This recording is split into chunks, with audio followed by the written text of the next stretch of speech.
ইসমে আজম পড়ে দোয়া করলে মহান আল্লাহ রব্বুল আলামিন সেই দোয়াটি কবুল করেন।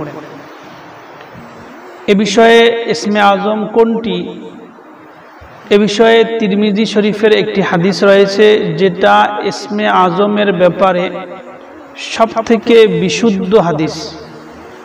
এই হাদিসের মধ্যে বলা রয়েছে যে রাসূল সাল্লাল্লাহু আলাইহি ওয়াসাল্লাম একজন ব্যক্তিকে নামাজের মধ্যে কিছু শব্দ শুনতে পান। এক ব্যক্তি নামাজের মধ্যে কিছু শব্দ বলে আল্লাহ রাব্বুল আলামিনের কাছে দোয়া করেন। তো এই শব্দগুলো শোনার পরে রাসূল সাল্লাল্লাহু আলাইহি ওয়াসাল্লাম বলেন যে এই যে ব্যক্তিটি যে শব্দগুলো পড়ে আল্লাহ তাআলার কাছে দোয়া করতেছেন, এই শব্দগুলোই আল্লাহ রাব্বুল আলামিনের ইসমে আজম। এই শব্দগুলো বলে যদি কেউ দোয়া করে তাহলে তার দোয়া অবশ্যই কবুল হবে। সেই ব্যক্তি কি দোয়া পড়েছিল? তিনি পড়েছিল, আল্লাহুম্মা ইন্নী আসআলুকা বিআন্নী আশহাদু আন্নাকা আনতাল্লাহ লা ইলাহা ইল্লা আনতাল আহাদুস সামাদুল্লাযী লাম ইয়ালিদ ওয়া লাম ইউলাদ ওয়া লাম ইয়াকুল লাহু কুফুয়ান আহাদ। এই যে শব্দগুলো, এটাই হইল ইসমে আজম। যদি কোনো ব্যক্তি এই শব্দগুলোর দ্বারায় বা এই শব্দগুলো আগে উচ্চারণ করে তারপরে আল্লাহ রাব্বুল আলামিনের কাছে দোয়া চায়, তাহলে অবশ্যই আল্লাহ রাব্বুল আলামিন তার দোয়াকে কবুল করবেন। এই জন্য যখনই আমরা কোনো প্রয়োজনের মধ্যে পড়ব, বিশেষ কোনো কষ্টের মধ্যে পড়ব, মানুষের কাছে আর সাহায্যের হাত বাড়িয়ে কোনো ফায়দা নেই, সেই সময়ের মধ্যে যদি আমরা আল্লাহ রাব্বুল আলামিনের এই শব্দগুলোর দ্বারা আল্লাহ রাব্বুল আলামিনের কাছে যদি আমরা দোয়া চাই, তো আল্লাহ রাব্বুল আলামিন দোয়া কবুল করবেন। শব্দগুলো আমরা আরেকবার শুনি। আল্লাহুম্মা ইন্নী আসআলুকা বিআন্নী আশহাদু আন্নাকা আনতাল্লাহ লা ইলাহা ইল্লা আনতাল আহাদুস সামাদুল্লাযী লাম ইয়ালিদ ওয়া লাম ইউলাদ ওয়া লাম ইয়াকুল লাহু কুফুয়ান আহাদ। এই কয়েকটি শব্দ কয়েকটা ভালো করে আগে মুখস্থ করবেন, তারপরেই আল্লাহ রাব্বুল আলামিনের কাছে নিজের বিশেষ প্রয়োজন, যে প্রয়োজনটা মানুষ মেটাতে পারে না, আর যে প্রয়োজন মানুষের কাছে চাওয়াটাও সম্ভব নয়, সে বিষয়ে আল্লাহ তাআলার কাছে দোয়া করেন, তো আল্লাহ তাআলা অবশ্যই বান্দার কথা শুনবে আর দোয়া কবুল করবে। এই যে শব্দ কয়েকটা যে দোয়ার মধ্যে বলা হয়েছে, এর অর্থটা একটু ভালো করে লক্ষ্য করে নেই। আল্লাহুম্মা ইন্নী আসআলুকা, এই শব্দের অর্থ হলো, হে আল্লাহ, আমি আপনার কাছে চাই।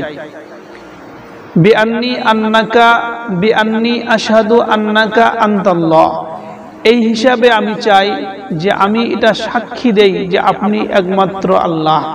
লা ইলাহা ইল্লা আনতাল আহাদুস সামাদুল্লাযী লাম ইয়ালিদ ওয়া লাম ইউলাদ, আপনি একমাত্র মাবুদ, আপনি ছাড়া কোনো উপাস্য নেই, কোনো ইলাহ নেই, আপনি পরমুখাপেক্ষী এবং আপনি কারো আপনার মতন কেউ নেই, আপনি কাহাকেও জন্ম দেননি বা আপনি কারো কাছ থেকে জন্ম হননি, আপনার সমতুল্য কেউ নেই। বাস এইগুলো শব্দের ওসিলা করে যখন একজন বান্দা আল্লাহ রাব্বুল আলামিনের কাছে হাত তোলে এবং দিল থেকে, সব থেকে বড় কথা হইল যে ইসমে আজম আপনি পড়তেছেন ঠিক আছে, কিন্তু দিল থেকে হওয়া চাই। যদি দিল থেকে সেটা হয় তাহলে অবশ্যই, যদি দিল থেকে সেটা হয় তাহলে আল্লাহ রাব্বুল আলামিন দিলের কথাকে খুবই পছন্দ করেন।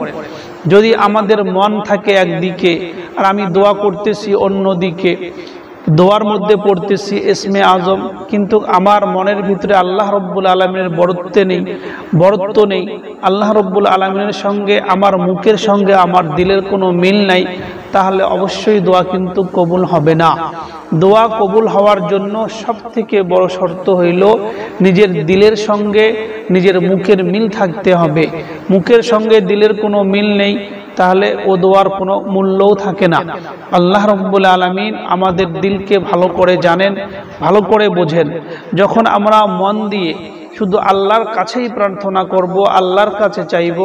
আল্লাহ ছাড়া আমার যখন কোনো আর উপায় থাকবে না, আমার অন্তর এটা বলতেছে, তখন আল্লাহ রব্বুল আলামিন অবশ্যই কবুল করবেন।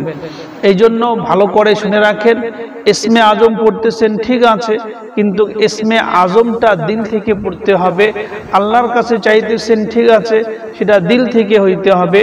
যদি একজন বাচ্চা কখনো মার কাছে দিল দিয়ে মন দিয়ে কোনো জিনিস চায়, আর মার যখন এটা অনুভব হয় যে অবশ্যই আমি ছাড়া এই বাচ্চার আর কোনো উপায় নেই, তাহলে সেই সময় অবশ্যই মা তার উপরে মায়া করে তাকে দিয়ে দেয়।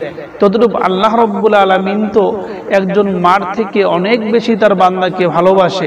যখন আমরা দিল থেকে আল্লাহর কাছে চাইব, অবশ্যই আল্লাহ রব্বুল আলামিন সেটা কবুল করবেন। আশা করি আপনারা বুঝেছেন।